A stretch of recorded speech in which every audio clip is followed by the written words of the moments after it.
आपके साथ एक डिज़ाइन शेयर करूँगा।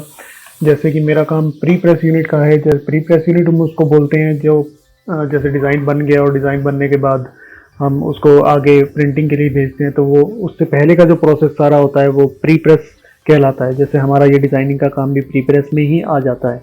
तो ये वीडियो मैं आपको इसलिए बना के दिखा रहा हूँ क्योंकि जो नए नए जो बिगिनर होते हैं उनमें वो लोग क्या करते हैं, वो डिज़ाइन तो बना लेते हैं लेकिन डिज़ाइन के बाद का प्रोसेस जो होता है उनको पता नहीं होता कि किस तरीके से डिज़ाइन को आगे भेजना है या कौन सी बातों का ऐसा ध्यान रखना है कि जो डिज़ाइन बनाते समय उनको ध्यान में रखनी चाहिए ताकि उनका डिज़ाइन जो प्रिंटिंग में उनका जो डिज़ाइन ठीक ठाक छप जाए। तो सबसे पहले मैं तो ये कहूँगा कि ये इलस्ट्रेटर में मैं बता रहा हूँ, तो सबसे पहले जो ध्यान रखने वाली बात है वो ये है कि ये जो हमारा जो भी काम होगा प्री प्रेस के लिए, प्रिंटिंग के लिए, वो हमेशा CMYK में होगा, कभी भी RGB में नहीं होगा। RGB में अगर होगा तो बहुत ज़्यादा दिक्कत आएगी। सबसे पहले दिक्कत तो ये आएगी कि जो ये ब्लैक का जो भी टेक्स्ट होता है, ये अगर RGB में हो गया तो ये 4 कलर में आएगा। जैसे कि अभी तो ये देखो यहाँ पर 100% ब्लैक आ रहा है, लेकिन अगर ये RGB में हुआ तो ये 100% ब्लैक नहीं होगा, ये पूरे यहाँ पर 70, 80, 90, 60 ऐसे करके चारों कलर में आएगा। तो चारों कलर में ब्लैक जब आएगा तो प्रिंटिंग में बिल्कुल भी वो बहुत ज़्यादा प्रॉब्लम देगा, अच्छा भी नहीं आएगा। तो दूसरा, दो चीज़ें तो ये हो गई। दूसरा ये, जैसे हम काम स्टार्ट करते हैं इलस्ट्रेटर में, जैसे मैंने ये ऑलरेडी एक डिज़ाइन बना रखा है, मेरे पास इस तरीके का काम आता है। जैसे ये डिज़ाइन भी है मेरे पास, तो इस तरीके का मेरे पास काम आता है। तो जैसे मैं आपको ये बताता हूँ अभी, तो हम एक नया एक यहाँ पर ले लेते हैं, ये न्यू आर्टबोर्ड। यहाँ पर यहाँ से शिफ्ट और O प्रेस करोगे तो ये आर्टबोर्ड के ऑप्शन खुल जाते हैं। तो यहाँ से न्यू आर्टबोर्ड ले लेते हैं। ये इसकी पोजीशन थोड़ी सी आउट हो गई है, कोई बात नहीं, हो तो आप ड्रैग कर लो। तो मैं एक फटाफट आपको बताऊंगा, ज़्यादा डिटेल में नहीं जाऊंगा क्योंकि वीडियो फिर ज़्यादा लंबी हो जाएगी और डिटेल में जाने की ज़रूरत भी नहीं है क्योंकि साइज़ वाइज जैसे ये ले रखा है, मैंने पहले ऑलरेडी ले रखा है। ये देखिए यहाँ पर ये लेयर्स हैं। अगर लेयर्स यहाँ जैसे नहीं आती हैं तो विंडो में जाओ, विंडो में शो लेयर कर दो यहाँ से, तो लेयर यहाँ पर विजिबल हो जाएगी। तो जितना भी आपको काम करना है इलस्ट्रेटर में वो हमेशा लेयर्स में करना है। लेयर्स में करने का फ़ायदा ये है कि हम कभी भी किसी भी प्रोडक्ट को लॉक कर सकते हैं। जैसे कि मैंने ये डाई लाइन बना रखी है, ये डाई लाइन एक्चुअल प्रिंट नहीं होगी, लेकिन डाई लाइन मैंने बना रखी ताकि मुझे एक्चुअल पता चलेगा कि वो कटिंग कहाँ से होगी। अगर डाई लाइन नहीं होगी तो मुझे ये बहुत प्रॉब्लम आएगी कि जैसे यहाँ सेम कलर है तो ये यहाँ पर कैसे पता चलेगा कि कहाँ पर वो ख़त्म हो गया। तो इसलिए डाई लाइन मैं बना के रखता हूँ और इसको अलग लेयर में हमेशा बनाओ। इलस्ट्रेटर में विदाउट लेयर भी काम हो जाएगा, आप करोगे तो विदाउट लेयर भी काम हो जाएगा, लेकिन विदाउट लेयर में काम करोगे तो बहुत प्रॉब्लम आएगी।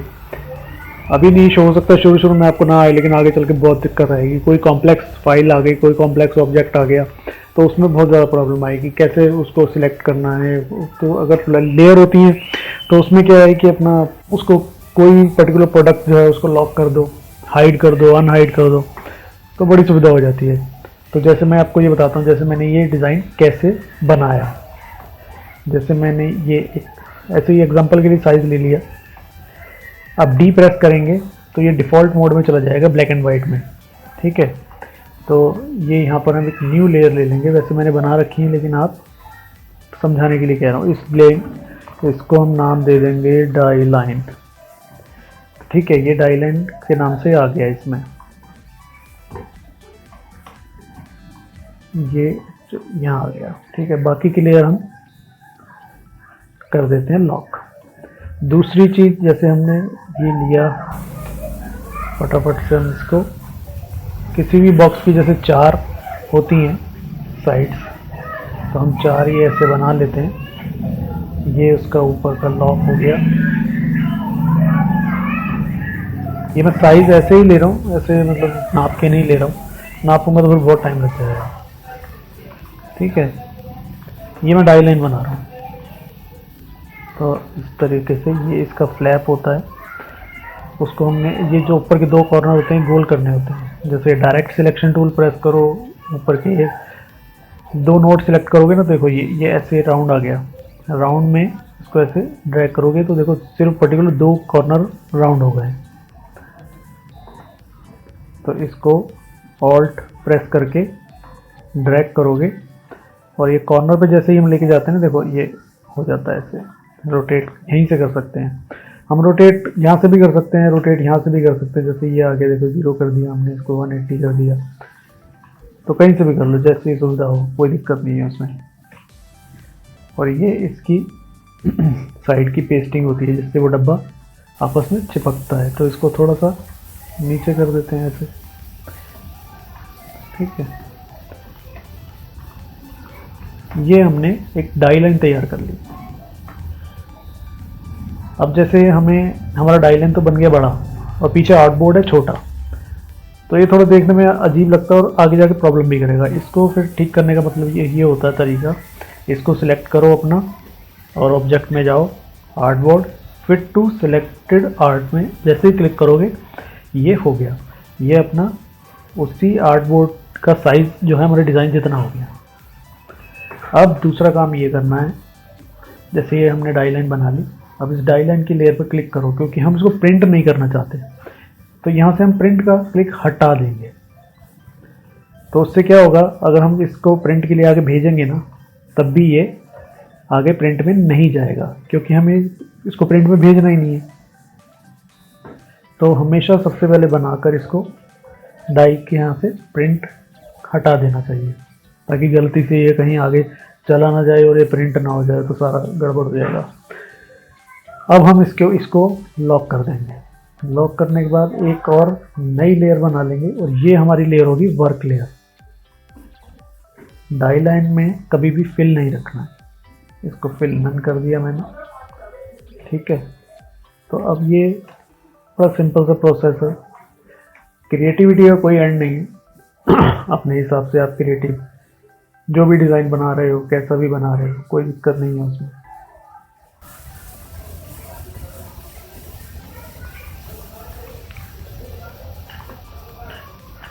जैसे मैंने ये ले लिया,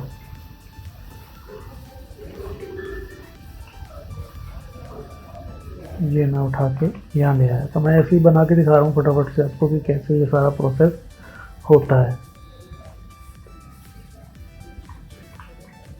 ये हम सेटिंग कर देंगे, थोड़ी सी वैसे ज़रूरत नहीं थी, ठीक है। ये डाई को हमने लॉक कर लिया, ऐसे ही ये इसकी सेटिंग हो गई। और बीच में ये इसके स्पेसिफिकेशंस होती हैं, ये मैंने उठा ली हैं, यहाँ से उठा ली है क्योंकि बनी हुई रखी हैं, तो फिर खाली समझाने के लिए तो ये ठीक है, ठीक है। ये हमने जैसे यहाँ पर रख दिया इसको।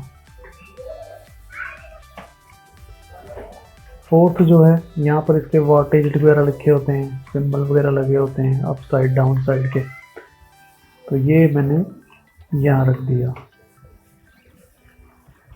ठीक है। ऐसे ही मैंने ये फ्लैप ले लिया। साइज मैंने बिल्कुल नहीं बताया है इसमें, क्योंकि साइज आप लगाओगे जो भी आपका प्रोडक्ट होगा उसके हिसाब से,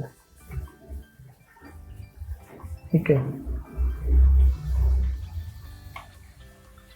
ये दूसरी साइज का स्लैब हो गया। तो जैसे ये हमने बना लिया, ये हमारा बन गया डिज़ाइन। अब हम इसको भेजेंगे प्रिंटिंग के लिए। तो प्रिंटिंग के लिए ये ऐसे नहीं जाता, प्रिंटिंग होती है इसकी, पेस्टिंग होती है। पेस्टिंग जैसे कि बहुत सारे लगते हैं ये एक शीट में, तो वो आप पर डिपेंड करता है कि आप कितनी छापने हैं, कितनी बड़ी शीट पर ये प्रिंट होगा, तो ऐसे होता है वो। तो ये इस तरीके से फिर ये ऐसे पेस्ट हो जाता है, जैसे मैं ये कर रहा हूँ ना, ये ऐसे इस तरह से पेस्ट हो जाता है। तो ये डिपेंड करता है कि शीट का साइज़ क्या है, प्रिंटिंग कितनी होनी है, डब्बे कितने छपने हैं, उसी हिसाब से ये पेस्ट होता है। तो इसलिए मैं ये अभी बता नहीं सकता एग्जैक्ट कि कैसे कितने छपने हैं। तो मैंने एक आइडिया आपको दे दिया कि इस तरह से जाता है। और दूसरा मैंने ये बताया था कि ये CMYK में ही होना चाहिए हमारा डिज़ाइन शुरुआत से ही। तो ये एक छोटी सी मेरी एक वीडियो थी जिसमें मैंने एक बेसिक सी आपको चीज़ें बताई हैं। उम्मीद है जिनको जो नए हैं लोग उनको कुछ समझ में आएगा, ठीक है। फिर मैं मिलता हूँ दोबारा किसी दूसरी वीडियो में, कुछ और बताऊँगा। अभी के लिए बाय।